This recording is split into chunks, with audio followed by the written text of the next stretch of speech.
بسم اللہ الرحمن الرحیم۔ السلام علیکم ورحمۃ اللہ وبرکاتہ۔ سر میرا سوال ہے کہ جب 4 رکعت سنت نماز پڑھ لی جائے تو بعد کی 2 رکعت پہ قرآن پاک کی قرأت کی جا سکتی ہے؟ رہنمائی فرما دیں۔ جی بالکل کی جا سکتی ہے،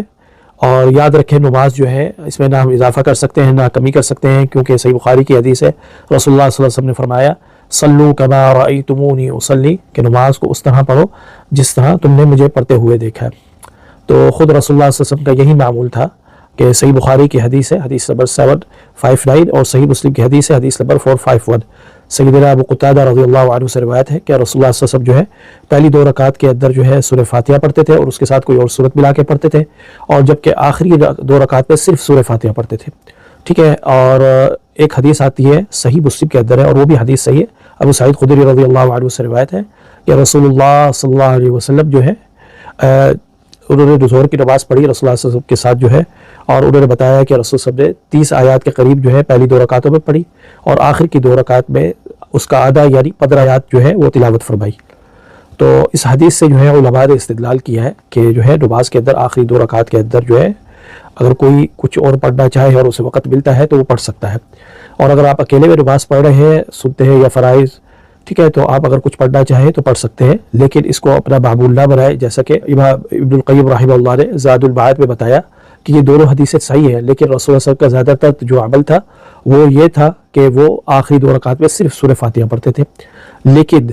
جو ہے کبھی کبھار جو ہے اگر آپ جو ہے پڑھنا چاہیں، جیسے کہ رسول اللہ صلی اللہ علیہ وسلم سے ایک ہی دفعہ ایک ہی روایت کے اندر ملتا ہے کہ رسول صلی اللہ علیہ وسلم نے جو ہے سورہ فاتحہ کے علاوہ تلاوت فرمائی تھی، تو اس لیے جو ہے وہ آپ پڑھ سکتے ہیں جو ہے نا۔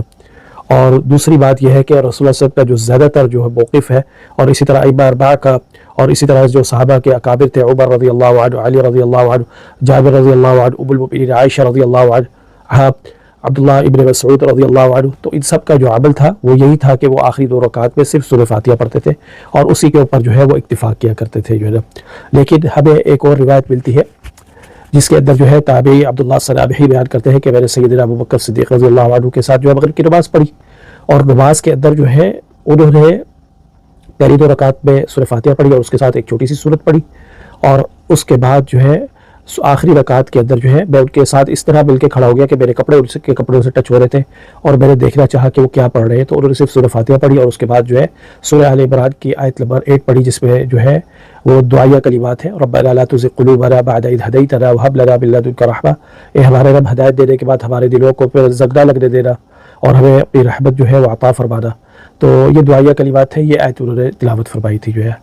تو علماء کا موقف یہی ہے کہ جو ہے دعا کے طور پہ اگر کچھ کلمات آپ پڑھنا چاہیں پڑھ سکتے ہیں، اور اگر آپ جو ہے کبھی کبھار سورہ فاتحہ کے علاوہ یعنی کچھ اور صورتوں کی تلاوت کرنا چاہیں تو کر سکتے ہیں۔ اور اس مسئلے کے اندر جو ہے علماء کے درمیان اختلاف ہے، لیکن راجح یہی ہے کہ آخری 2 رکعت کے اندر جو ہے صرف سورہ فاتحہ پڑھنی چاہیے، لیکن جو ہے کبھی کبھار اگر آپ کچھ اور پڑھنا چاہیں، قرآن کریم کی مزید آیات تلاوت فرمانا چاہیں تو کر سکتے ہیں۔ واللہ اعلم، والسلام علیکم ورحمۃ اللہ وبرکاتہ۔